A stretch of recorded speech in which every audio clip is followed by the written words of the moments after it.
ని నెలకొల్పడం జరిగింది. ఇప్పుడు మనం క్వశ్చన్లోకి వెళ్దాం.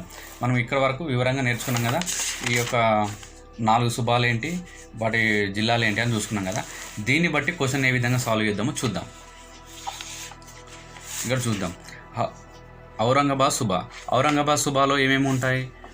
ఇక్కడ ఔరంగాబాద్ ఉంది, ఫర్బన్ ఉంది, నాందేడ్ ఉంది, బీర్ జిల్లాలు ఉన్నాయి.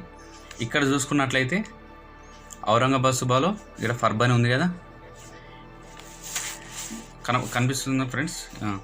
ఇక్కడ ఫర్బని అంటే ఈ విధంగా మనం సాల్వ్ చేసుకోవచ్చు. అదేవిధంగా గుల్షనాబాద్ సుబా. ఈ గుల్షనాబాద్ సుబాకు సంబంధించి ఉమ్మడి మెదక్, నిజామాబాద్, మహబూబ్ నగర్, నల్లగొండ, ఆత్రఫ్ ఈ బల్దా. ఇక్కడ ఆత్రఫ్ ఈ బల్దా ఉంది, ఇక్కడ ఆత్రఫ్ ఈ బల్దా ఉంది. అంటే ఆప్షన్ 2 వచ్చేసి ఏ. తర్వాత